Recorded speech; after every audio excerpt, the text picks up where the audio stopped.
जहां प्रधानमंत्री मोदी राष्ट्रपति के अभिभाषण का जवाब दे रहे हैं। पूरा विश्व अनेक चुनौतियों से जूझ रहा है। शायद ही किसी ने सोचा होगा कि मानव जात को ऐसे कठिन दौर से गुजरना पड़ेगा। ऐसी चुनौतियों के बीच इस दशक के प्रारंभ में ही हमारे आदरणीय राष्ट्रपति जी ने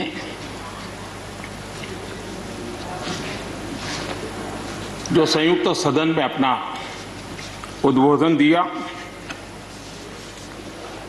वो अपने आप में इस चुनौतियों भरे विश्व में एक नई आशा जगाने वाला, नया उमंग पैदा करने वाला और नया आत्मविश्वास पैदा करने वाला राष्ट्रपति जी का उद्बोधन रहा। आत्मनिर्भर भारत की राह दिखाने वाला और इस दशक के लिए एक मार्ग प्रशस्त करने वाला राष्ट्रपति जी का उद्बोधन रहा। आदरणीय सभापति जी, मैं राष्ट्रपति जी का तहे दिल से आभार व्यक्त करने के लिए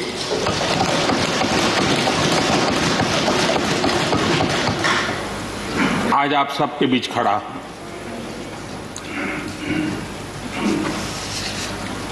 राज्यसभा में करीब 13-14 घंटे तक 50 से अधिक मान्य सदस्यों ने अपने विचार रखे, बहुमूल्य विचार रखे, अनेक पहलुओं पर विचार रखे और इसलिए मैं सभी आदरणीय सदस्यों का हृदयपूर्वक आभार भी व्यक्त करता हूं इस चर्चा को समृद्ध बनाने के लिए। अच्छा होता कि राष्ट्रपति जी का भाषण सुनने के लिए भी सब होते तो लोकतंत्र की गरिमा और बढ़ जाती और हम सबको कभी गीला शिकवा न रहता कि हमने राष्ट्रपति जी का भाषण सुना नहीं था। लेकिन राष्ट्रपति जी के भाषण की ताकत इतनी थी कि न सुनने के बावजूद भी बहुत कुछ बोल पाए। ये अपने आप में उस भाषण की ताकत थी, उन विचारों की ताकत थी, उन आदर्शों की ताकत थी कि जिसके कारण न सुनने के बाद भी बात पहुंच गई और इसलिए मैं समझता हूं इस भाषण का मूल्य अनेक गुना है। आदरणीय सभापति जी, जैसे मैंने कहा, अनेक चुनौतियों के बीच राष्ट्रपति जी का इस दशक का प्रथम भाषण हुआ। लेकिन ये भी सही है कि जरा पूरे विश्व पटल की तरफ देखते हैं, भारत के युवा मन को देखते हैं, तो ऐसा लगता है कि आज भारत सच्चे अर्थ में एक अवसरों की भूमि है। अनेक अवसर हमारा इंतजार कर रहे हैं और इसलिए जो देश युवा हो, जो देश उत्साह से भरा हुआ हो, जो देश अनेक सपनों को लेकर के संकल्प के साथ सिद्धि को प्राप्त करने के लिए प्रयासरत हो, वो देश इन अवसरों को कभी जाने नहीं दे सकता। हम सब के लिए ये भी एक अवसर है कि हम आजादी के 75 वर्ष में प्रवेश कर रहे हैं। ये अपने आप में एक प्रेरक अवसर है। हम जहां भी हो, जिस रूप में हो, मां भारती के संतान के रूप में इस आजादी के 75वें पर्व को हमने प्रेरणा का पर्व बनाना चाहिए। देश को आने वाले वर्षों के लिए तैयार करने के लिए कुछ न कुछ कर गुजरने का होना चाहिए और 2047 में देश जब आजादी की शताब्दी मनाए तब हम देश को कहां तक ले जाएंगे, इन सपनों को बार बार हमने लेते रहना चाहिए। आज पूरे विश्व की नजर भारत पर है। भारत से अपेक्षाएं भी हैं और लोगों में एक विश्वास भी है कि अगर भारत ये कर लेगा, दुनिया की बहुतेक समस्याओं का समाधान वहीं से हो जाएगा। ये विश्वास आज दुनिया में भारत के लिए बड़ा है। आदरणीय सभापति जी, जब मैं अवसरों की चर्चा कर रहा हूं तब महाकवि मैथिली शरण गुप्त जी की कविता को मैं उद्घोषित करना चाहूंगा। गुप्त जी ने कहा था, अवसर तेरे लिए खड़ा है, अवसर तेरे लिए खड़ा है, फिर भी तू चुपचाप पड़ा है। अवसर तेरे लिए खड़ा है, फिर भी तू चुपचाप पड़ा है। तेरा कर्म क्षेत्र बड़ा है, तेरा कर्म क्षेत्र बड़ा है, पल पल है अनमोल, पल पल है अनमोल। अरे भारत उठ, अरे भारत उठ, आंखें खोल। ये मैथिली शरण गुप्त जी ने कहा था। लेकिन मैं सोच रहा था, इस कालखंड में 21वीं सदी के आरंभ में अगर उनको लिखना होता तो क्या लिखते। मैं कल्पना करता था कि वो लिखते, अवसर तेरे लिए खड़ा है, अवसर तेरे लिए खड़ा है, तू आत्मविश्वास से भरा पड़ा है, तू आत्मविश्वास से भरा पड़ा है। हर बाधा, हर बाधा, हर बंदिश को तोड़, हर बाधा, हर बंदिश को तोड़। अरे भारत, अरे भारत, आत्मनिर्भरता के पथ पर दौड़, आत्मनिर्भरता के पथ पर दौड़।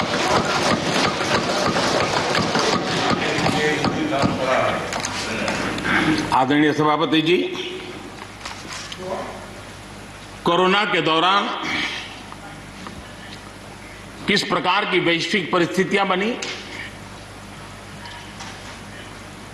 कोई किसी की मदद कर सके ये असंभव हो गया। एक देश दूसरे देश को मदद न कर सके, एक राज्य दूसरे राज्य को मदद न कर सके, यहां तक कि परिवार का एक सदस्य दूसरे परिवार की सदस्य की मदद न कर सके, वैसा माहौल कोरोना के कारण पैदा हुआ। भारत के लिए तो दुनिया ने बहुत आशंकाएं जताई थी। विश्व बहुत चिंतित था कि अगर कोरोना की इस महामारी में अगर भारत अपने आप को संभाल नहीं पाया तो न सिर्फ भारत लेकिन पूरी मानव जात के लिए कितना बड़ा संकट आ जाएगा, ये आशंकाएं सबने जताई। करोड़ों लोग फंस जाएंगे, लाखों लोग मर जाएंगे। हमारे यहां भी डराने के लिए भरपूर बातें भी हुई। अरे ये क्यों हुआ, ये मेरा सवाल नहीं है, क्योंकि एक अननोन एनिमी क्या कर सकता है किसी को अंदाज नहीं था। हर एक ने अपने अपने तरीके से आकलन किया था। लेकिन भारत ने अपने देश के नागरिकों की रक्षा करने के लिए एक अननोन एनिमी से, और जिसकी कोई पूर्व परंपरा नहीं थी कि ऐसी चीज को ऐसे डील किया जा सकता है, इसके लिए ये प्रोटोकॉल हो सकता, कुछ पता नहीं था। एक नए तरीके से, नए सोच के साथ हर किसी को चलना था। हो सकता है कुछ विद्वान सामर्थ्यवान लोग, उनको कुछ और विचार हो सकता है, लेकिन था ये कि एक अननोन एनिमी था और हमें रास्ते भी खोजने थे, रास्ते बनाने भी थे और लोगों को बचाना भी था। उस समय जो भी ईश्वर ने बुद्धि, शक्ति, सामर्थ्य दिया, इस देश ने उसको करते हुए देश को बचाने में भरसक काम किया है। और आज दुनिया इस बात का गर्व कर रही है कि इस वाकई भारत ने दुनिया की मानव जात की रक्षा करने में बहुत बड़ी अहम भूमिका निभाई। ये लड़ाई जीतने का यश किसी सरकार को नहीं जाता है, न किसी व्यक्ति को जाता है, लेकिन हिंदुस्तान को तो जाता है। गर्व करने में क्या जाता है? विश्व के सामने आत्मविश्वास के साथ बोलने में क्या जाता है? इस देश ने किया है। गरीब से गरीब व्यक्ति ने इस बात को किया है। उन समय सोशल मीडिया में देखा होगा, फुटपाथ पर एक छोटी झोपड़ी लगा करके बैठी हुई एक बूढ़ी माँ, वो भी घर के बाप की झोपड़ी के बाहर दिया जला करके भारत के शुभ के लिए कामना करते। हम उसकी मजाक उड़ा रहे हैं, उस भावनाओं का मखौल उड़ा रहे हैं। समय है, जिसने कभी स्कूल का दरवाजा नहीं देखा था, उसके मन में भी देश के लिए जो भी दिया जला करके भी देश की सेवा कर सकता हूं तो करूं, इस भाव से किया था। और उसने देश में एक सामूहिक शक्ति का जागरण किया था, अपनी शक्ति का, सामर्थ्य का परिचय करवाया था। लेकिन उसकी भी मजाक उड़ाने में मजा आ रहा है। विरोध करने के लिए कितने मुद्दे हैं जी, और करना भी चाहिए, लेकिन ऐसी बातों में न उलझे जो देश के मनोबल को तोड़ते हैं, जो देश के सामर्थ्य को नीचा आंकते हैं। इससे कभी लाभ नहीं होता है।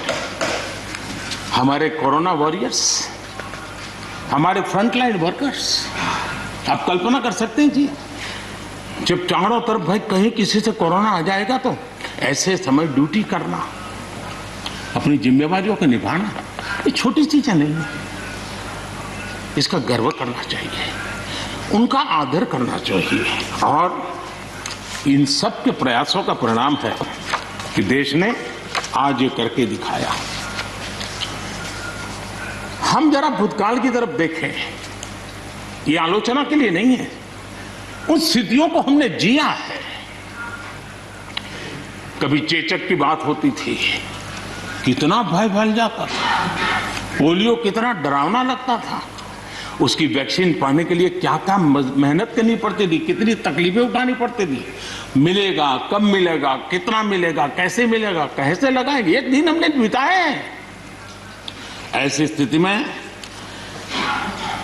उन दिनों को अगर याद करें तो पता चलेगा कि आज जिनको थर्ड वर्ल्ड कंट्रीज में गिना जाता है, वो देश मानव जात के कल्याण के लिए वैक्सीन लेकर के आ जाए। इतने कम समय में मिशन मोड में हमारे वैज्ञानिक भी जुटे रहे। ये मानव जात के इतिहास में भारत के योगदान एक गौरवपूर्ण गाथा है। इसका हम गौरव करें और उसी में से एक नए आत्मविश्वास की प्रेरणा भी जगती है। हमने उस नए आत्मविश्वास की प्रेरणा को जगाने के ऐसे प्रयासों को आज देश गर्व कर सकता है कि दुनिया का सबसे बड़ा टीकाकरण अभियान इसी मेरे देश में चल रहा है। विश्व में तेज गति से टीकाकरण आज कहीं हो रहा है तो इसी हम सब की मां भारती के गोद में हो रहा है। और भारत का ये सामर्थ्य कहां नहीं पहुंचा है। आज कोरोना ने भारत को दुनिया के साथ रिश्तों में एक नई ताकत दी है। जब शुरुआत में कौन सी दवाई काम करेगी, वैक्सीन नहीं थी, तो सारा विश्व का ध्यान भारत की दवाइयों पर गया। विश्व में फार्मेसी के हब के रूप में भारत उभर करके आया। 150 देशों में दवाई पहुंचाने का काम उस संकट काल में भी इस देश ने किया है। मानव जात की रक्षा के लिए हम पीछे नहीं। इतना ही नहीं, इन समय वैक्सीन के संबंध में भी विश्व बड़े गर्व के साथ कहता है कि हमारे पास भारत की वैक्सीन आ गई है। हमारे पास भारत की वैक्सीन आ गई है। हम सबको मालूम है कि दुनिया के बड़े बड़े अस्पताल में भी बड़े बड़े लोग भी जब ऑपरेशन कराने जाते हैं, कोई बड़े मेजर ऑपरेशन के लिए, और ऑपरेशन थिएटर में जाने के बाद प्रक्रिया शुरू होने के पहले उसकी आंखें ढूंढती हैं कि कोई हिंदुस्तानी डॉक्टर है कि नहीं है। और जैसे ही एकाध टीम के अंदर एकाध भी हिंदुस्तानी डॉक्टर दिखता है ना, उसका विश्वास हो जाता है अब ऑपरेशन। ये देश ने कमाया है, इसका हमें गर्व होना चाहिए, और इसलिए इसी गर्व को लेकर के हम आगे बढ़ रहे हैं। इस कोरोना में जैसे वैश्विक संबंधों में भारत ने अपनी एक विशिष्ट पहचान बनाई है, अपना स्थान बनाया है, वैसे ही भारत ने हमारे फेडरल स्ट्रक्चर को इस कोरोना के कालखंड में, हमारी अंतर्भूत ताकत क्या है, संकट के समय हम कैसे मिलकर के काम कर सकते हैं, एक ही दिशा में सब शक्तियां लगा करके हम कैसे प्रयास कर सकते हैं, ये केंद्र और राज्य ने मिलकर के करके दिखाया है। मैं राज्यों को भी, क्योंकि इस सदन में राज्यों की अपनी फ्लेवर होती है, और इसलिए इस सदन में तो मैं विशेष रूप से राज्यों का भी अभिनंदन करता हूं, और कोऑपरेटिव फेडरलिज्म को ताकत देने का काम, इस कोरोना के संकट को अवसर में पलटने का काम हमारे सभी ने किया है, इसलिए सब कोई अभिनंदन के अधिकारी हैं। यहां पर लोकतंत्र को लेकर के काफी उपदेश दिए गए, बहुत कुछ कहा गया, और लेकिन मैं नहीं मानता हूं कि जो बातें बताई गई हैं देश का कोई भी नागरिक इस पर भरोसा करेगा। भारत का लोकतंत्र ऐसा नहीं है कि जिसकी खाल हम इस प्रकार से उधेड़ सकते हैं। ऐसी गलती हम न करें। और मैं श्रीमान डेरेक जी की बात सुन रहा था, बढ़िया बढ़िया शब्दों का प्रयोग हो रहा था, फ्रीडम ऑफ स्पीच,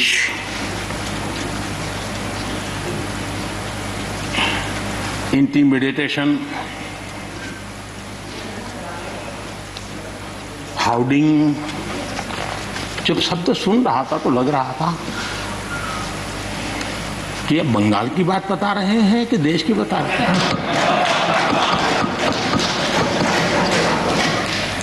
स्वाभाविक है, 24 घंटे वही देखते हैं, वही सुनते हैं, तो वही बात शायद गलती से यहां बता दी होगी। कांग्रेस के हमारे बाजवा साहब भी काफी अच्छा बता रहे थे इस बार, और इतना लंबा खींच करके बता रहे थे तो मुझे लग रहा था बस आप थोड़ी देर में ये इमरजेंसी तक पहुंच जाएंगे।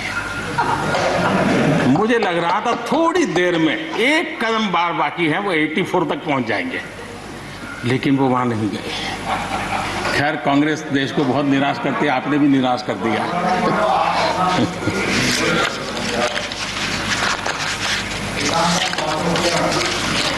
माननीय सभापति जी, तो मैं विशेष आग्रह से कहूंगा कि इसको समझने का प्रयास करें। हमारा लोकतंत्र किसी भी मायने में वेस्टर्न इंस्टीट्यूशन नहीं है, ये एक ह्यूमन इंस्टीट्यूशन है।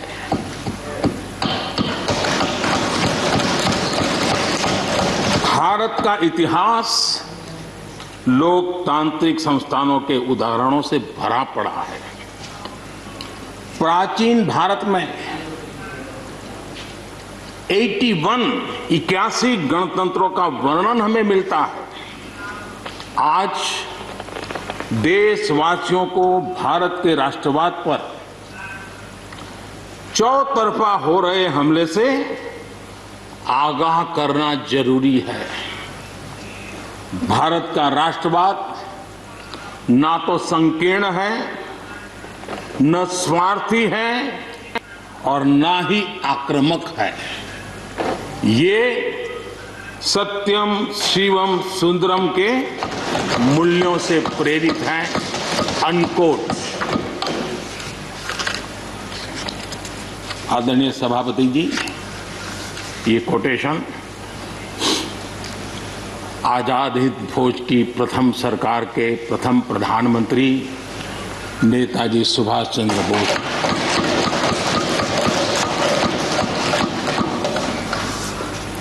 और संयोग है कि 125वीं जयंती आज हम मना रहे हैं, लेकिन दुर्भाग्य इस बात का है कि जाने अनजाने में हमने नेताजी की इस भावना को, नेताजी के इन विचारों को, नेताजी के इन आदर्शों को भुला दिया।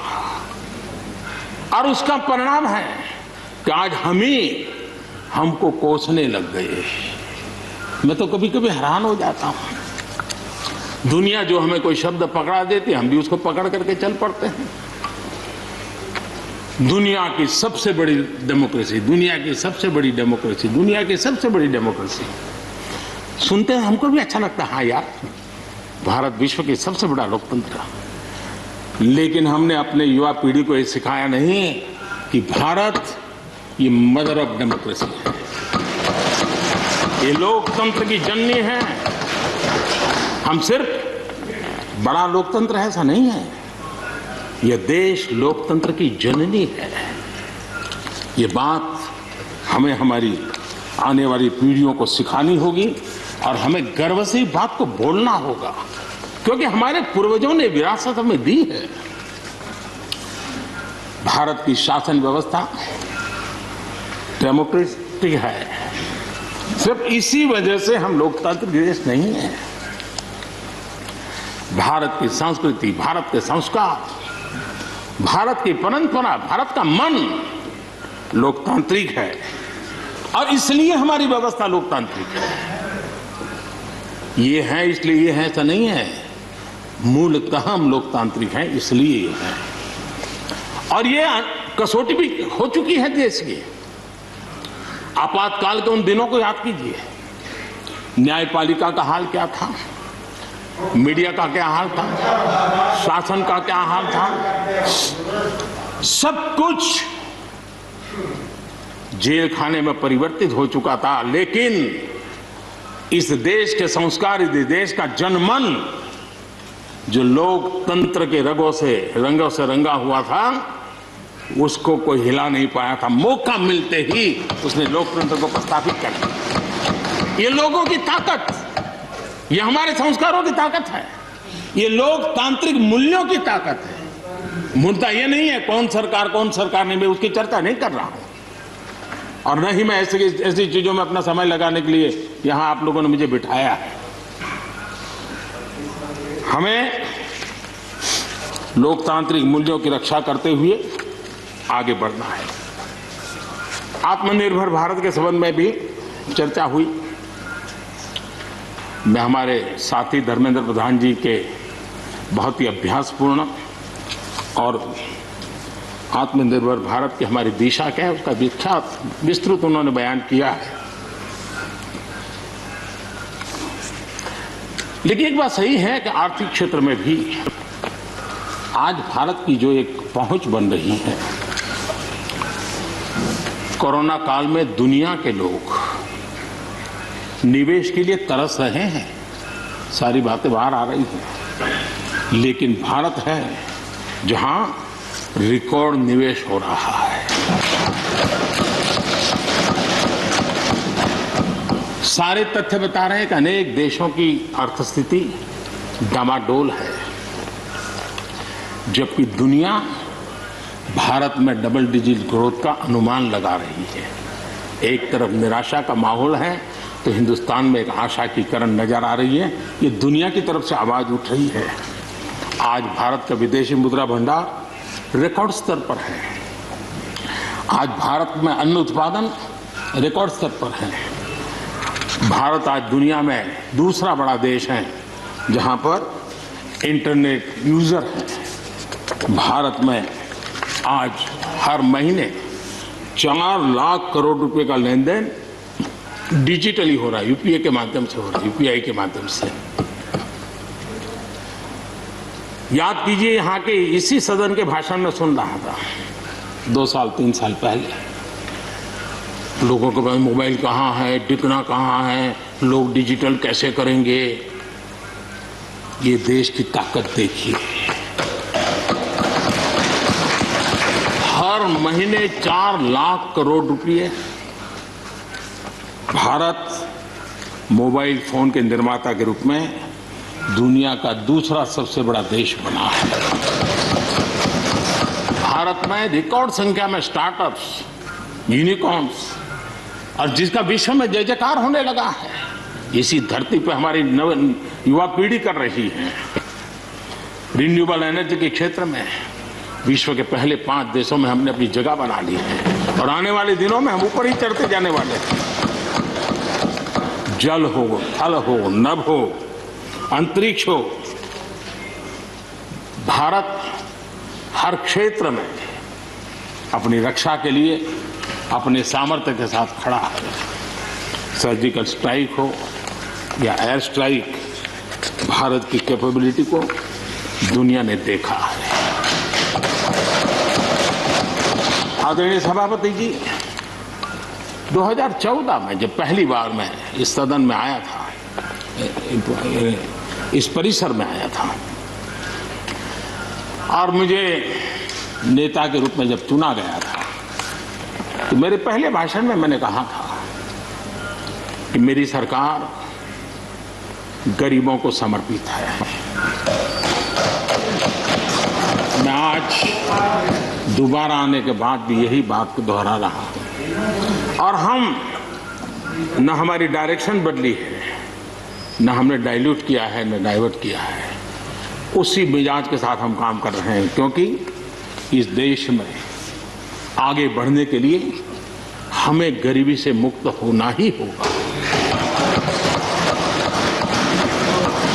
हमें प्रयासों को जोड़ते ही जाना होगा। पहले के प्रयास हो गए होंगे तो उसमें और जोड़ना ही पड़ेगा, हम रुक नहीं सकते। जितना कर लिया बहुत है, नहीं रुक सकते, हमें और करना ही होगा।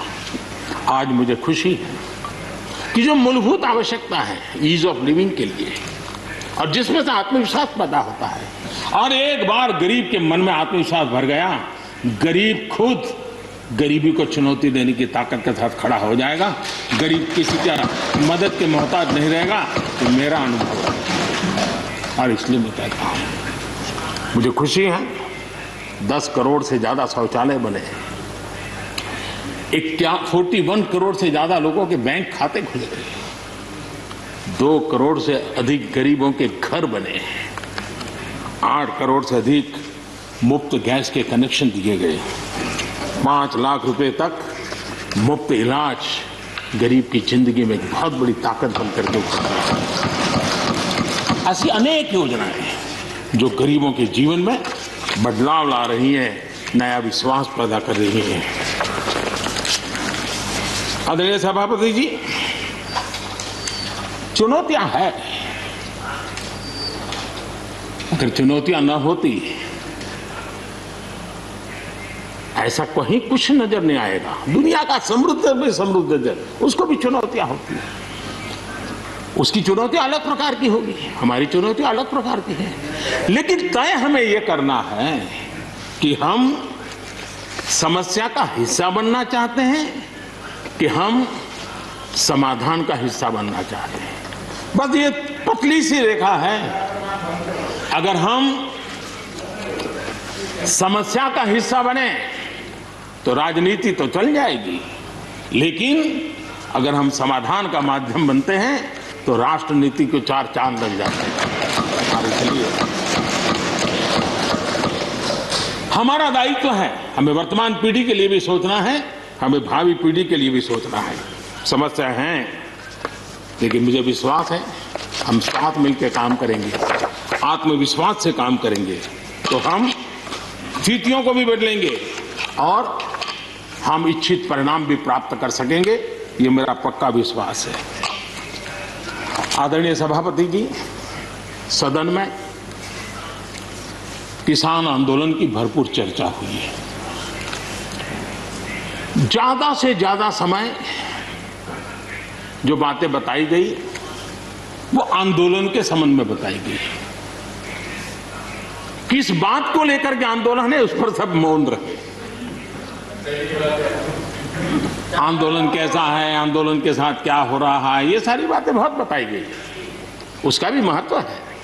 लेकिन जो मूलभूत बात है, अच्छा होता कि उसकी विस्तार से चर्चा होती। वैसे हमारे माननीय कृषि मंत्री जी ने बहुत ही अच्छे ढंग से कुछ सवाल भी पूछे हैं। उन सवालों के जवाब तो नहीं मिलेंगे, मुझे खातरी है, लेकिन उन्होंने बहुत ही अच्छे ढंग से इस विषय की इस सदन में चर्चा की है।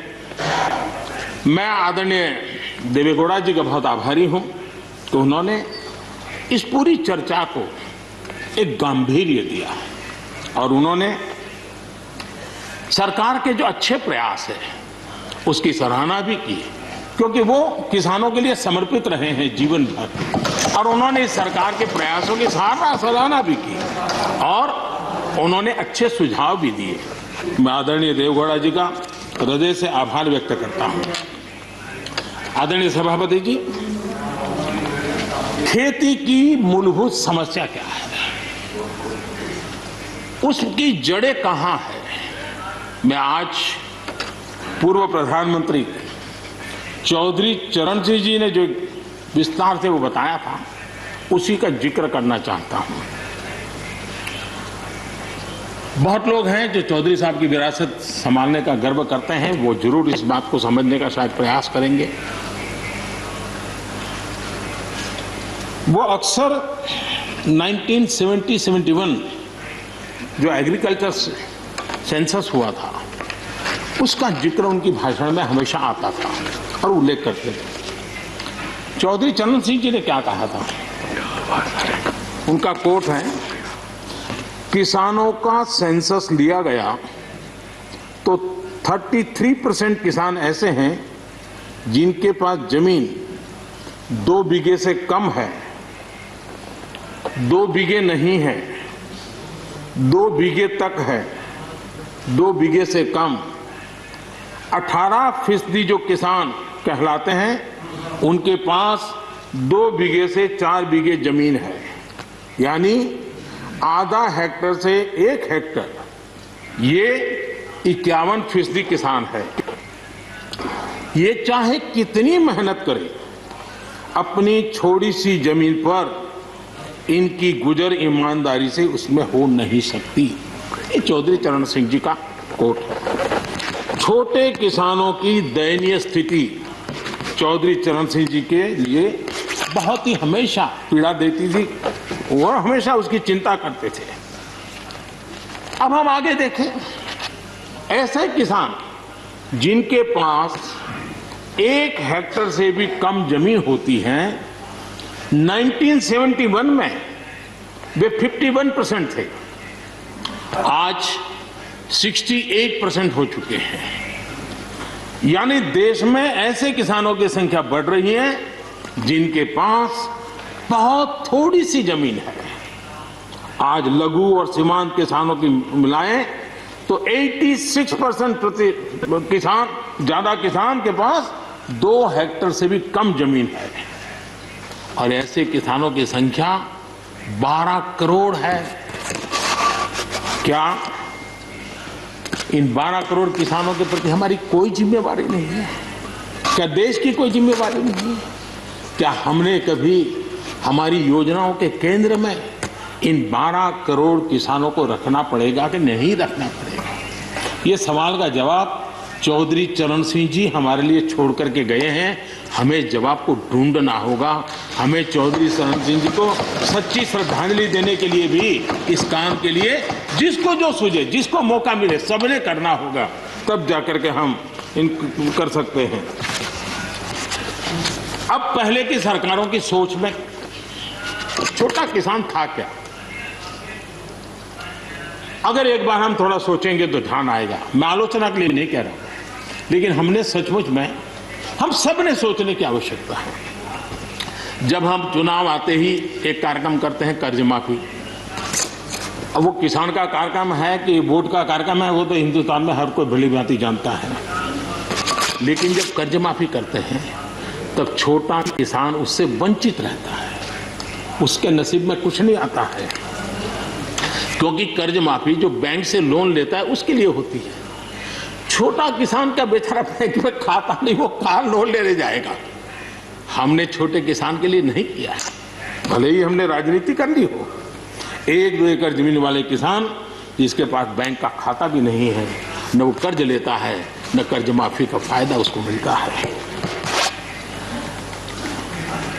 उसी प्रकार से पहले की फसल बीमा योजना क्या थी? एक प्रकार से वो बीमा जो बैंक गारंटी के रूप में काम करता था, और वो भी छोटे किसान के लिए तो नसीब ही नहीं होता था।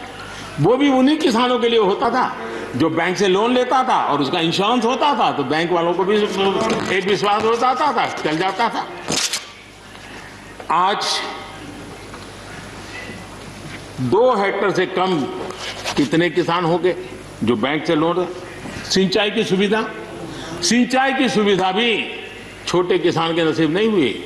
बड़े किसान तो बड़ा बड़ा पंप लगा देते थे, ट्यूबवेल कर देते थे, बिजली भी ले लेते थे और बिजली भी मुफ्त मिल जाती थी, उनका काम चल जाता था। छोटे किसान के लिए तो सिंचाई के भी लिए दिक्कत थी, वो तो कभी ट्यूबवेल लगा ही नहीं सकता था, कभी कभी तो उसको बड़े किसान से पानी खरीदना पड़ता था और जो दाम मांगे वो दाम देना पड़ता था। यूरिया, बड़े किसान को यूरिया प्राप्त करने का कोई प्रॉब्लम नहीं था। छोटा किसान को रात रात लाइन में खड़े रहना पड़ता था, उस पर डंडे चलते थे और कभी कभी तो बेचारा यूरिया के बिना घर वापस लौट जाता था। ये हम छोटे किसानों के हाल जानते हैं। 2014 के बाद हमने कुछ परिवर्तन किए। हमने फसल बीमा योजना का दायरा बढ़ा दिया ताकि किसान, छोटा किसान भी उसका फायदा ले सके, और बहुत मामूली रकम से ये काम शुरू किया। और पिछले 4-5 साल में फसल बीमा योजना के तहत 90,000 करोड़ रुपए, छोटी रकम नहीं है, 90,000 करोड़ रुपए उसके क्लेम किसानों को मिले। कर्ज माफी से भी आंकड़ा बड़ा हो जाता है। छोटा किसानों को किसान क्रेडिट कार्ड, हमारे यहाँ किसान क्रेडिट कार्ड हुए, लेकिन बड़े किसानों तक गए और वो बैंक से बहुत ही, कुछ तो राज्यों में 0% से ब्याज से उनको मिल जाते थे पैसे, और उनके कोई कोई दो धंधा व्यापार होता था, पैसे वहां भी लग जाते थे। छोटे किसान के नसीब में ये नहीं था। हमने तय किया हिंदुस्तान के हर किसान को किसान क्रेडिट कार्ड देंगे। इतना ही नहीं, हमने उसका तो दायरा फिशरमैन तक भी बढ़ा दिया ताकि वो भी इसका फायदा उठा सके। और 2.25 करोड़ से ज्यादा किसानों तक ये किसान क्रेडिट का काम पहुंच चुका है, और बाकी भी राज्यों से आग्रह कर रहे हैं कि लगातार उसको आगे बढ़ाएं ताकि ज्यादा से ज्यादा किसान इसका लाभ उठा सके, और राज्यों की मदद जितनी ज्यादा मिलेगी उतना ज्यादा ये काम हो जाएगा। उसी प्रकार से हम एक योजना ले आए, प्रधानमंत्री सम्मान निधि योजना। सीधे किसान के खाते में, और ये गरीब किसान को जिसके पास कभी इस प्रकार की मदद नहीं पहुंची। 10 करोड़ ऐसे परिवार हैं जिनको इसका लाभ मिल गया। और अगर बंगाल में राजनीति आड़े ना आती तो बंगाल के किसान भी अगर जुड़ गए होते तो ये आंकड़ा उससे भी ज्यादा होता। और अब तक 1,15,000 करोड़ रुपया इन किसानों के खाते में गया। ये गरीब छोटे किसान, उनके पास गया है। हमारी सब योजनाओं के केंद्र बिंदु में सॉइल हेल्थ कार्ड, हमने 100% सॉइल हेल्थ कार्ड की बात कही ताकि हमारे छोटे किसान को भी उसकी जमीन कैसी है, कौन सी उपज के लिए योग्य होगा। हमने 100% सॉइल हेल्थ कार्ड के लिए काम किया। उसी प्रकार से हमने यूरिया का नीम कोटिंग 100% किया। 100% के पीछे इरादा हमारा यही था कि गरीब से गरीब किसान तक भी यूरिया पहुंचने में रुकावट ना हो, यूरिया डाइवर्ट होता है बंद हो, और उसमें हम सफल भी हुए। छोटे और सीमांत किसानों के लिए हमने पहली बार पेंशन की सुविधा की योजना लेकर के आए, और मैं देख रहा हूं कि धीरे धीरे हमारे छोटे किसान भी आ रहे हैं। उसी प्रकार से प्रधानमंत्री ग्राम सड़क योजना, प्रधानमंत्री ग्राम सड़क योजना ये सिर्फ एक रोड नहीं है, ये किसानों की गांव की जिंदगी को बदलने का एक बहुत बड़े यश रेखा होती है और इसलिए हमने उस पर भी बल दिया। पहली बार हमने किसान रेल की कल्पना की। छोटा किसान का माल बिकता नहीं था, आज किसान रेल के कारण गांव का किसान रेलवे के माध्यम से मुंबई के बाजार तक अपना माल बेचने लगा, फल सब्जी बेचने लगा है, उसका लाभ ले रहा है, छोटे किसान को फायदा हो रहा है। किसान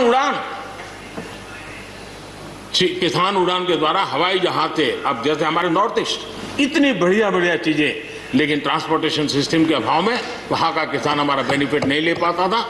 आज उसको किसान उड़ान योजना का लाभ मिल रहा है। छोटे किसानों की परेशानियों से हर कोई परिचित है। समय समय पर उनके सशक्तिकरण की मांग भी उठी है। हमारे आदरणीय शरद पवार जी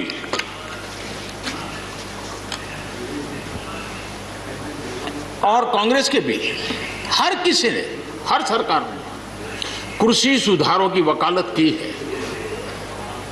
कोई पीछे नहीं है, क्योंकि हर एक को लगता है कर पाए नहीं कर पाए अलग बात है, लेकिन ये होना चाहिए, ये बात हर एक की निकली हुई है। और आज नहीं, जब भी जो चाहते सबने की हुई है। और शरद राव जी ने तो अभी एक बयान भी दिया कि मैं सुधारों के पक्ष में हूं। ठीक है, पद्धति के संबंध में उनके मन में सवाल है, लेकिन सुधारों का विरोध नहीं किया। और इसलिए मैं समझता हूं कि हमें इस विषय में हमारे साथी श्रीमान सिंधिया जी ने बहुत ही अच्छे ढंग से कई पहलुओं पर इस कानून को लेकर के यहाँ पर ये सारी बातें पिछले 2 दशक से लगातार चल रही है, हर फोरम में चली है। ऐसा नहीं है कि कोई हमारे आने के बाद हर ने कहा और हर एक को लगा कि अब समय आ गया, हो जाए, अब समय आ गया। ये ठीक है, फुटस्टॉप कॉमा कोई इधर उधर हो सकता है, कोई ये दावा नहीं कर सकता है कि भाई हमारे समय की सोच बहुत ही बढ़िया थी। मैं भी दावा नहीं कर सकता हूं कि हमारे समय की सोच बढ़िया है, 10 साल के बाद कोई नई सोच आ ही नहीं सकती। ऐसा नहीं होता है जी। ये समाज जीवन परिवर्तनशील होता है। आज के समय हमें जो ठीक लगा, चलो चले, आगे सुधार करेंगे, नई चीजों को जोड़ेंगे। यही तो प्रगति का रास्ता होता है जी। रुकावटें डालने से प्रगति कहां होती है जी। और इसलिए, लेकिन मैं हैरान हूं, अचानक यू टर्न ले लिया भाई, ऐसा क्यों किया? ठीक है, आप आंदोलन के मुद्दों को लेकर के इस सरकार को घेर लेते हैं, लेकिन साथ साथ किसानों को भी कहते हैं कि भाई बदलाव बहुत जरूरी है, बहुत साल हो गए, अब नई चीजों को लेना पड़ेगा, तो देश आगे बढ़ता है। लेकिन अब मुझे लगता है कि राजनीति इतनी हावी हो जाती है कि अपने ही विचार छूट जाते हैं। लेकिन जो ये सब कर रहे हैं अच्छा है। आदरणीय डॉक्टर मनमोहन सिंह जी यहाँ मौजूद है, मैं उन्हीं का एक कोट आज बहुत पढ़ना चाहता हूँ। हो सकता है जो यू टर्न कर रहे हैं वो मेरी बात माने या न माने, मनमोहन सिंह जी की तो बात जरूर मानेंगे।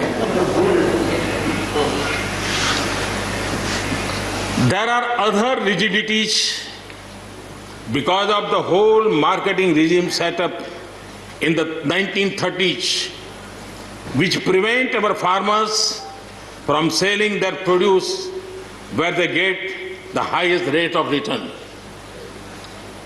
It is our intention to remove all those handicaps which come in the way of India realizing its vast potential as one large common market. ये आदरणीय मनमोहन सिंह जी का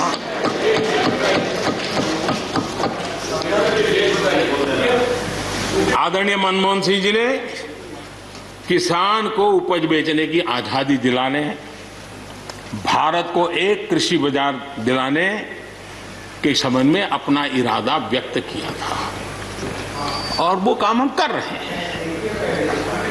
और मुझे आप लोगों को गर्व होना चाहिए कि देखिए मनमोहन सिंह जी ने कहा था वो मोदी को करना पड़ रहा है, गर्व कीजिए।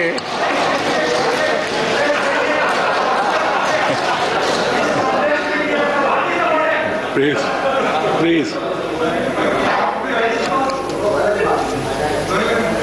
और मजा ये है कि जो लोग पॉलिटिकल बयानबाजी करते हैं उछल करके, उनके राज्यों में भी जब उनको मुकाबला है, इसी में से आधा अधूरा कुछ न कुछ किया ही किया है। हर किसी ने, यहाँ जो विरोध में दल है उनकी भी जहाँ सरकारें हैं वहां आधा अधूरा कुछ न कुछ तो किया ही है, क्योंकि उनको भी मालूम है रास्ते का रास्ता तो यही है। और मैंने देखा इस चर्चा में लॉ का जो स्पिरिट है उस पर किसी की चर्चा नहीं हुई है। शिकायत दिया गया तरीका ठीक नहीं था, जल्दी कर दिया, इसको नहीं पूछा, ये रहता है। वो तो परिवार में शादी होती है तो भी फूफी नाराज होकर के कहती है मुझे कहाँ बुलाया। वो तो रहता है, इतना बड़ा बड़ा परिवार है तो रहता ही है।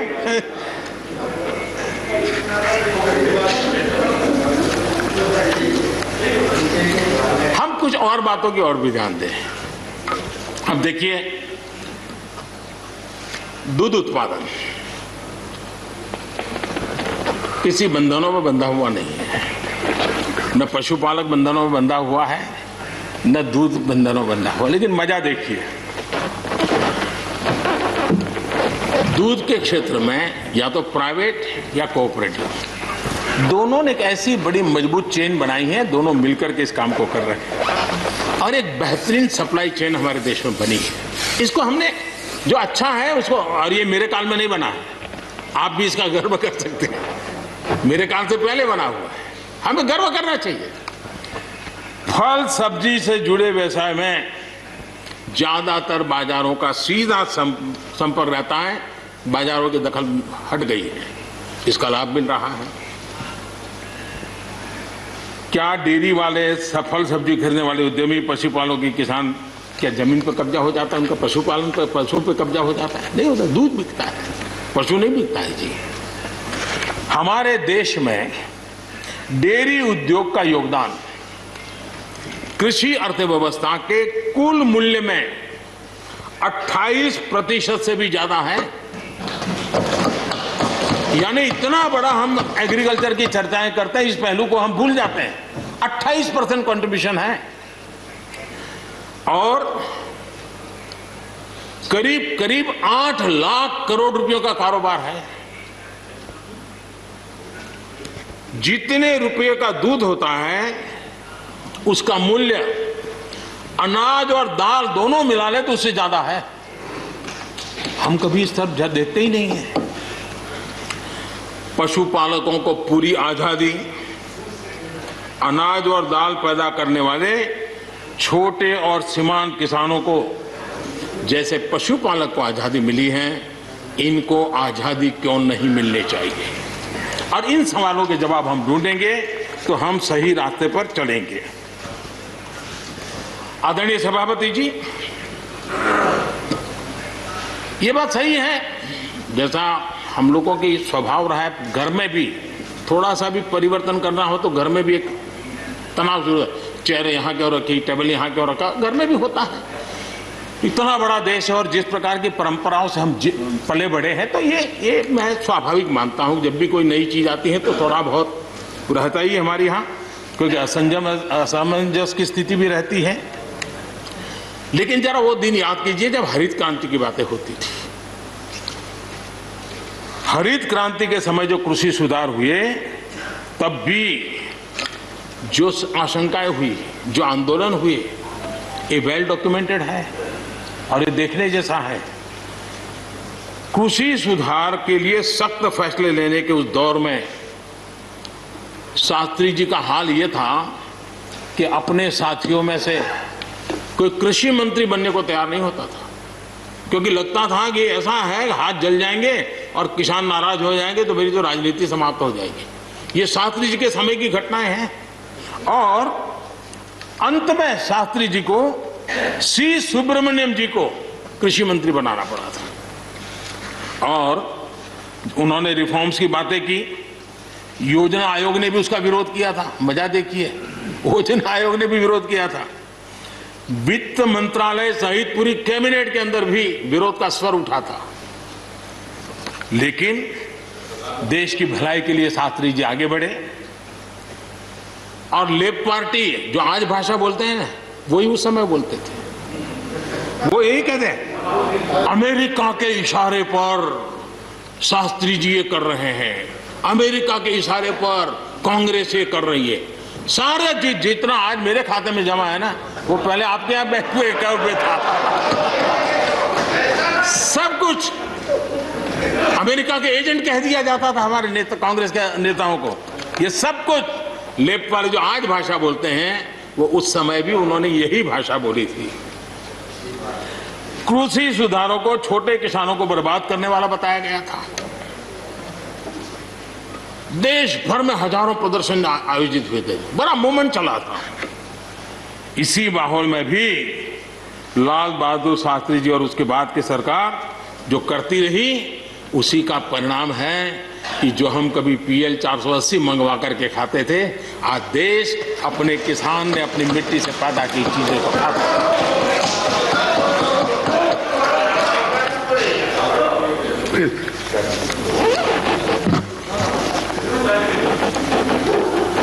रिकॉर्ड उत्पादन के बावजूद भी हमारे कृषि क्षेत्र में समस्याएं हैं।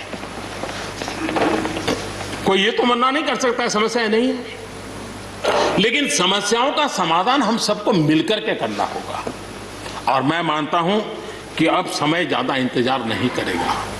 हमारे राम गोपाल जी ने बहुत ही अच्छी बात कही कि उन्होंने कहा कि कोरोना लॉकडाउन में भी हमारे किसानों ने रिकॉर्ड उत्पादन किया। सरकार ने भी बीज, खाद, सारी चीजें कोरोना काल में भी पहुंचाने में कोई कमी नहीं होने दी, कोई संकट नहीं आने दिया, और उसका सामूहिक परिणाम मिला कि देश के पास यह भंडार भरा रहा। उपज की रिकॉर्ड खरीदी भी इस कोरोना काल में ही हुई। तो मैं समझता हूं कि हमने नए नए उपाय खोज करके आगे बढ़ना होगा। और जैसा मैंने कहा, कोई भी हम कई कानून है, हर कानून में 2 साल 5 साल के बाद, कभी 2 महीने 2-3 महीने के बाद सुधार करते ही करते हैं। हम कोई स्टैटिक अवस्था में जीने वाले लोग थोड़े हैं जी।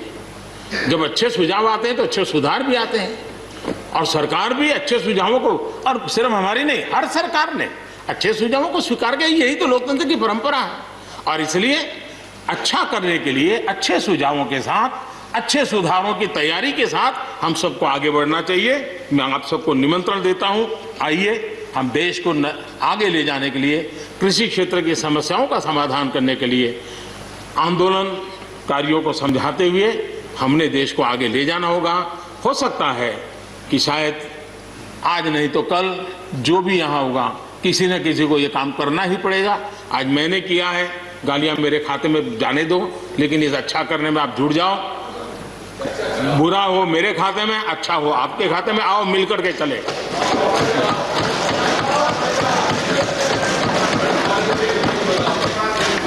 और मैं लगातार, हमारे कृषि मंत्री जी लगातार किसानों से बातचीत कर रहे हैं, लगातार मीटिंगें हो रही हैं, और अभी तक कोई तनाव पैदा नहीं हुआ है। एक दूसरे की बात को समझने का, समझाने का प्रयास चल रहा है।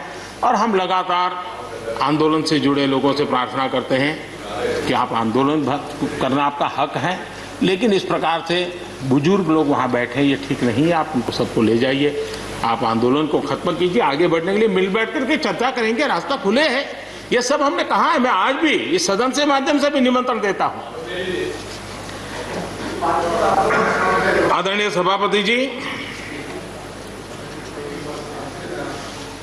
ये बात निश्चित है,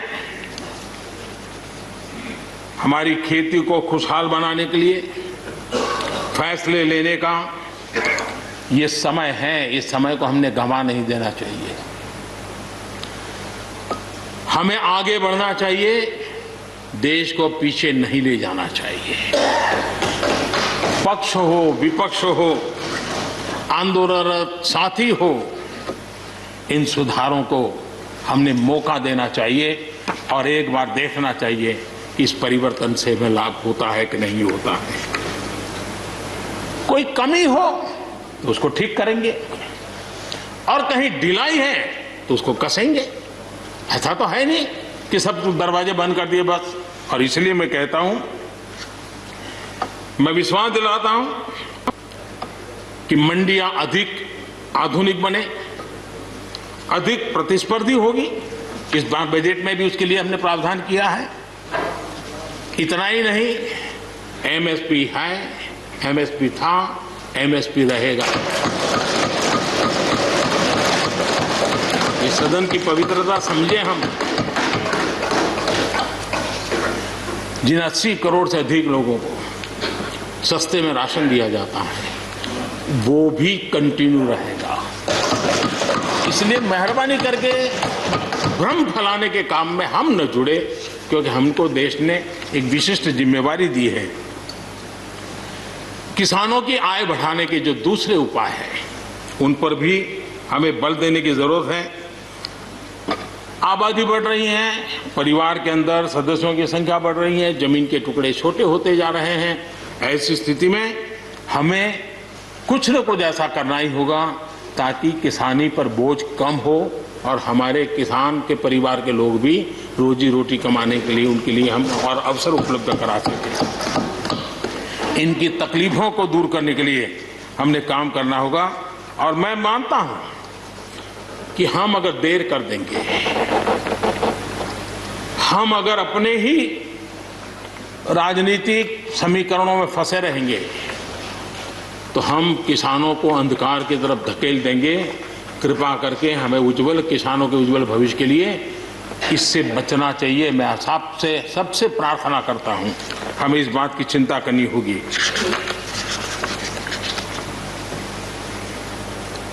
आदरणीय सभापति जी, डेयरी और पशुपालन हमारे कृषि क्षेत्र के साथ बढ़ावा देने की जरूरत है ताकि हमारा किसान पगभर हो। उसी प्रकार इसी काम के लिए हमने फूट एंड माउथ डिसीज के लिए एक बहुत बड़ा अभियान चलाया है ताकि वो किसान को या पशुपालक जो बाय एंड लार्ज किसानी से जुड़ा हुआ रहता है उसको भी लाभ होगा। हमने एक फिशरीज को भी एक अलग बल दिया, अलग मिनिस्ट्री बनाई और 20,000 करोड़ रुपए मत्स्य संपदा योजना के लिए लगाया है ताकि ये पूरे क्षेत्र को एक नया बल मिले। स्वीट रिवॉल्यूशन, भारत में बहुत संभावनाएं हैं और इसलिए भारत ने किसानों, उसके लिए बहुत जमीन की जरूरत नहीं, अपने ही खेत के कोने में वो कर दें तो भी साल में 40,000, 50,000, लाख रुपया, 2 लाख रुपया कमा लेगा वो। और इसलिए हम स्वीट रिवॉल्यूशन, शहद के लिए, हनी के लिए, उसी प्रकार से बी वैक्स, दुनिया में बी वैक्स की मांग है, भारत बी वैक्स एक्सपोर्ट कर सकता है। हमने उसके लिए एक माहौल बना और किसान के खेत में ही छोटे किसान होगा तो एक कोने में वो एक नई कमाई कर सकता है। हमने इसको जोड़ना होगा और मधुमक्खी पालन के लिए कोई सैकड़ों एकड़ जमीन की जरूरत नहीं है, वो आराम से अपने यहाँ कर सकता है। सोलर पंप, सोलर हम कहते हैं अन्नदाता ऊर्जादाता बने, उसके खेत में ही वो अपनी सोलार सिस्टम से ऊर्जा भी पैदा करे, सोलार पंप चलाए, अपनी पानी की आवश्यकता को पूरी करे, उसके खर्च को, बोझ को बंद करे और फसल एक लेता है तो 2 ले, 2 लेता है तो 3 ले। क्रॉप पैटर्न में बदल करना है तो बदल कर सके, उसकी दिशा में हम जा सकते हैं। और एक बात है, भारत की ताकत ऐसी समस्याओं के समाधान करने की और नए रास्ते खोजने की रही है, आगे भी खुलेंगे। लेकिन कुछ लोग हैं जो भारत अस्थिर रहे, अशांत रहे, इसे लगातार कोशिशें कर रहे हैं। हमें इन लोगों को जानना होगा। हम ये न भूलें कि पंजाब के साथ क्या हुआ। जब बंटवारा हुआ सबसे ज्यादा भुगतना पड़ा पंजाब को। जब 84 के दंगे हुए सबसे ज्यादा आंसू बहे पंजाब के, सबसे ज्यादा दर्दनाक घटनाओं का शिकार होना पड़ा पंजाब को। जो जम्मू कश्मीर में हुआ, निर्दोषों को मौत के घाट उतार दिया गया। जो नॉर्थ ईस्ट में होता रहा, आए दिन बम, बंदूक और गोलियों का कारोबार चलता रहा। ये सारी चीजों ने देश को किसी न किसी रूप में बहुत नुकसान किया है। इसके पीछे कौन ताकतें हैं, हर समय हर सरकारों ने इसको देखा है, जाना है, परखा है। और इसलिए हमें उस जज्बे से इन सारी समस्याओं के समाधान के लिए हम तेजी से आगे बढ़े। और हम ये न भूलें कि कुछ लोग हमारे, खास करके पंजाब के, खास करके सिख भाइयों के दिमाग में गलत चीजें भरने में लगे हैं। ये देश हर सिख के लिए गर्व करता है। देश के लिए क्या कुछ नहीं किया इन्होंने। उनका जितना हम आदर करें उतना कम है। गुरुओं की महान परंपरा को, और मेरा भाग्य रहा है मुझे पंजाब की रोटी खाने का अवसर मिला है। मैं जिंदगी में बहुत महत्वपूर्ण वर्ष पंजाब में बिताए हैं, इसलिए मुझे मालूम है। और इसलिए जो भाषा उनके लिए कुछ लोग बोलते हैं, उनको गुमराह करने के जो लोग प्रयास करते हैं, इससे कभी देश का भला नहीं होगा। और इसलिए हमें इन दिशा में चिंता करने की आवश्यकता है। आदरणीय सभापति महोदय, हम लोग कुछ शब्दों से बड़े परिचित हैं। श्रमजीवी, बुद्धिजीवी, ये सारे शब्दों से परिचित हैं। लेकिन मैं देख रहा हूं कि पिछले कुछ समय से इस देश में एक नई जमात पैदा हुई है, एक नई बिरादरी सामने आई है, और वो है आंदोलनजीवी। ये जमात आप देखोगे, वकीलों का आंदोलन है वो वहां नजर आएंगे, स्टूडेंट का आंदोलन है वो वहां नजर आएंगे, मजदूर का आंदोलन है वो वहां नजर आएंगे, कभी पर्दे के पीछे कभी पर्दे के आगे। एक पूरी टोली है जी जो आंदोलनजीवी है। वो आंदोलन के बिना जी नहीं सकते हैं और आंदोलन से जीने के लिए रास्ते खोजते रहते हैं। हमें ऐसे लोगों को पहचानना होगा कि वो जो सब जगह पे पहुंच करके और बड़ा आइडियोलॉजिकल स्टैंड दे देते हैं, गुमराह कर देते हैं, नए नए तरीके बता देते हैं। देश आंदोलनजीवी लोगों से बचे, इसके लिए हम सबको, और ये उनकी ताकत है। उनका क्या है, खुद खड़ा नहीं कर सकते चीजें, किसी की चल रही तो जाके बैठ जाते हैं, वो अपना जो जितने दिन चले चल जाता है उनका। ऐसे लोगों को पहचानने की बहुत आवश्यकता है। ये सारे आंदोलनजीवी परजीवी होते हैं।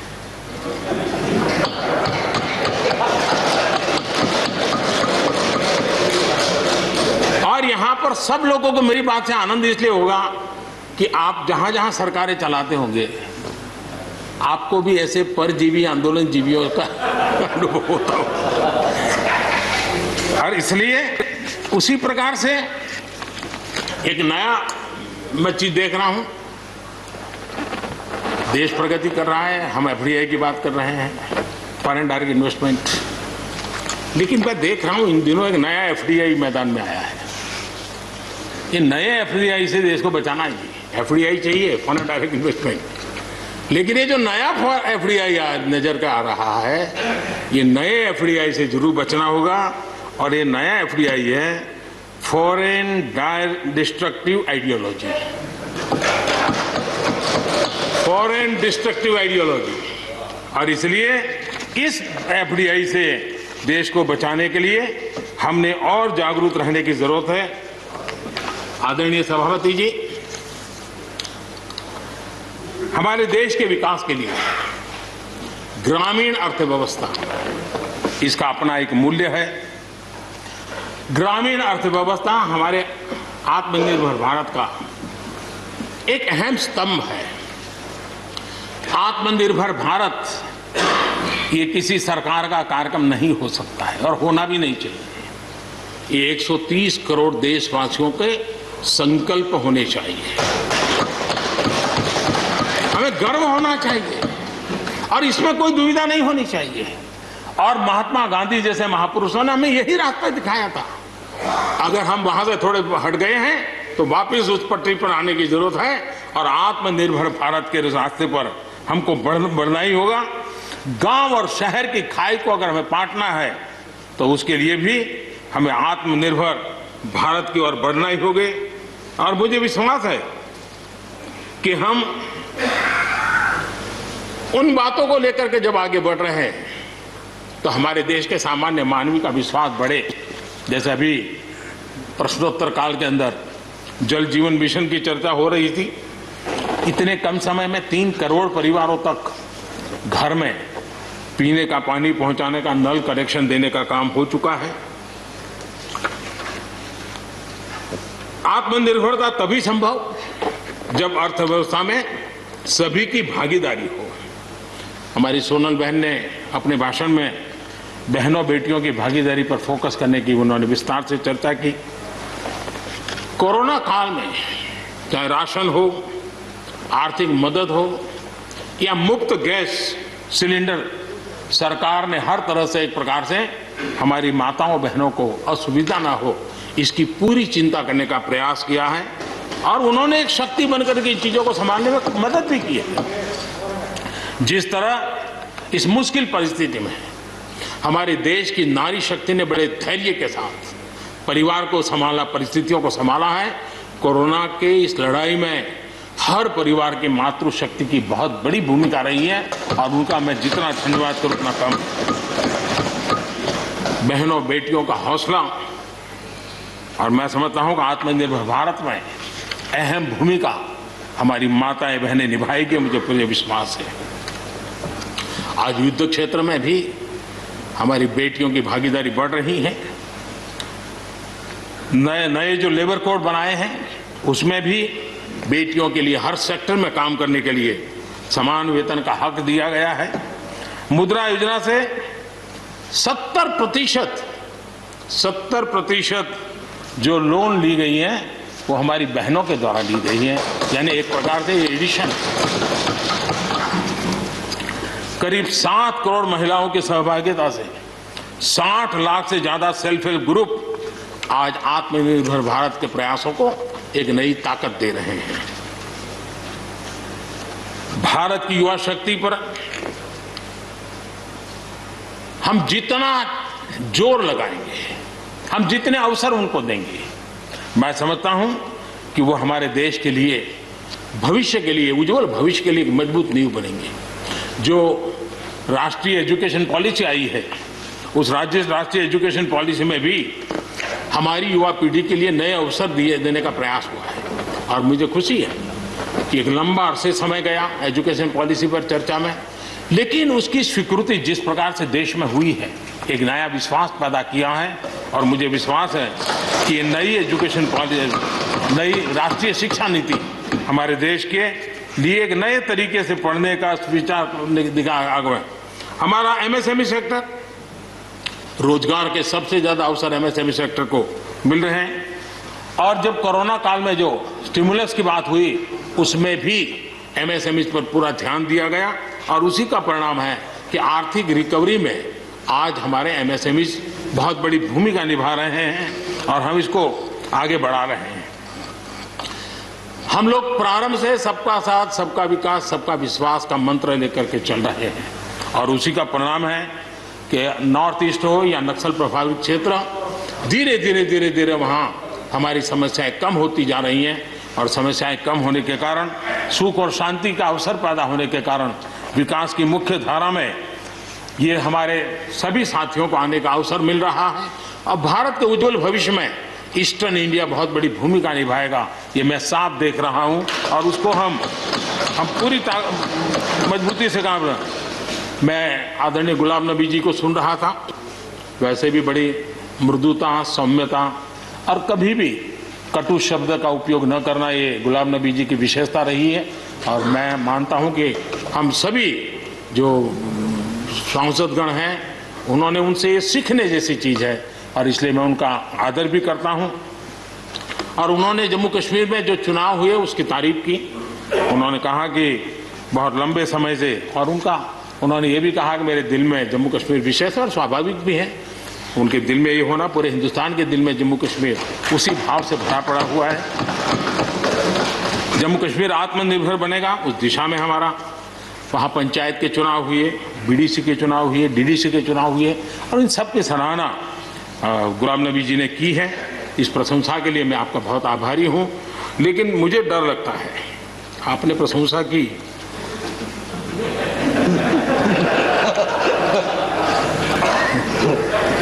मुझे विश्वास है कि आपकी पार्टी वाले इसको उचित स्पिरिट में लेंगे। गलती से G23 की राय मान करके तो उल्टा न कर दे।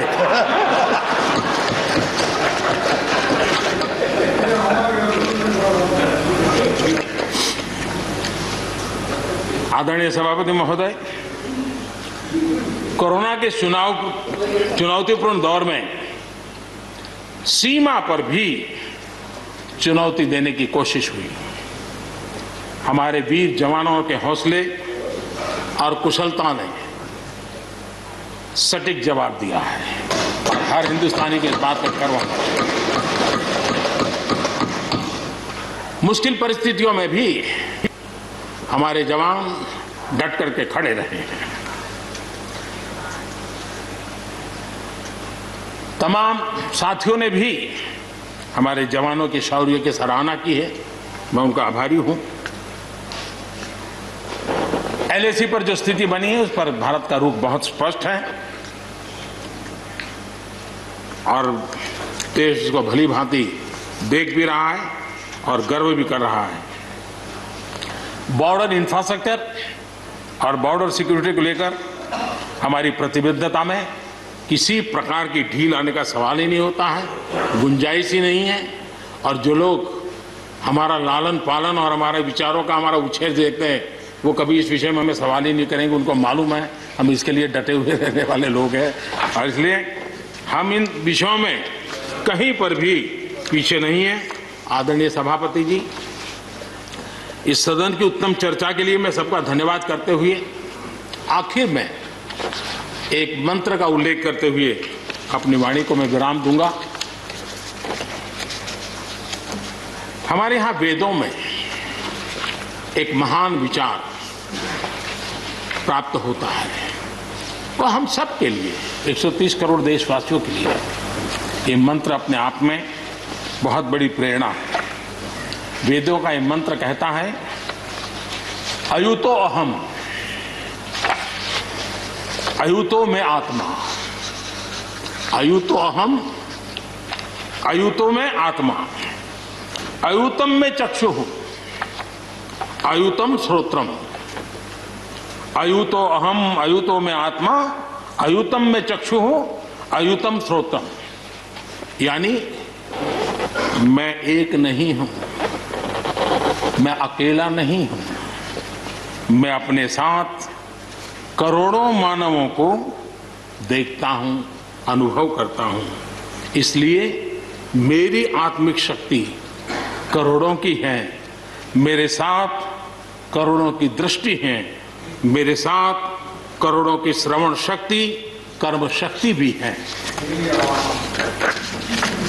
आदरणीय सभापति जी, वेदों की इसी भावना से, इसी चेतना से 130 करोड़ से अधिक देशवासियों वाला भारत सबको साथ लेकर के आगे बढ़ रहा है। आज 130 करोड़ देशवासियों के सपने आज हिंदुस्तान के सपने हैं। आज 130 करोड़ देशवासियों की आकांक्षाएं इस देश की आकांक्षाएं हैं। आज 130 करोड़ देशवासियों का भविष्य भारत के उज्जवल भविष्य की गारंटी है। और इसलिए आज जब देश नीतियां बना रहा है, प्रयास कर रहा है, तो वो केवल तत्कालीन हानि लाभ के लिए नहीं, लेकिन एक लंबे दूरगामी और 2047 में देश जब आजादी का शतक मनाएगा तब देश को नई ऊंचाइयों पर ले जाने के सपनों को लेकर के नींव रखी जा रही है। और मुझे विश्वास है कि इस काम को हम पूरा करने में अवश्य सफल होंगे। मैं फिर एक बार आदरणीय राष्ट्रपति जी के उद्बोधन के लिए मैं उनका आदरपूर्वक धन्यवाद करते हुए, उनका अभिनंदन करते हुए, सदन में भी जिस तरह चर्चा हुई, और मैं सच बताता हूं, चर्चा का स्तर भी अच्छा था, वातावरण भी अच्छा था। ये ठीक है कि इससे कितने लाभ होते हैं, मुझ पर भी कितना हमला हुआ, हर प्रकार से जो भी कहा जा सकता है कहा, लेकिन मुझे बहुत आनंद हुआ कि मैं कम से कम आपके काम तो आया। देखिए, आपके मन में एक तो कोरोना के कारण ज्यादा जाना आना होता नहीं होगा, फंसे रहते होंगे और घर में भी खिचड़ी चलती होगी। अब इतना गुस्सा यहां निकाल दिया तो आपका मन कितना हल्का हो गया, आप घर के अंदर कितनी खुशी चैन से समय बिताते होंगे। तो ये आनंद जो आपको मिला है, इसके लिए मैं काम आया, ये भी मैं अपना सौभाग्य मानता हूं। और मैं चाहूंगा ये आनंद लगातार लेते रहिए, चर्चा करते रहिए, लगातार चर्चा करते रहिए, सदन को जीवंत बनाते रखिए। मोदी है, मौका लीजिए। बहुत बहुत धन्यवाद। धन्यवाद प्रधानमंत्री जी। I shall now put the amendments which have been moved to vote. Amendment number 11 to 18 by प्रधानमंत्री नरेंद्र मोदी को आपने सुना राष्ट्रपति के अभिभाषण पर वो राज्यसभा में जवाब दे रहे थे और इन्हीं शब्दों के साथ उन्होंने अपने जवाब को खत्म किया कि मोदी हैं तो मौका लीजिए। इस दौरान उन्होंने कई अहम मुद्दों पर बात की। सबसे पहले उन्होंने अपने जवाब की शुरुआत राष्ट्रपति का शुक्रिया अदा करके की। और आगे बढ़ने से पहले आपको बता दें कि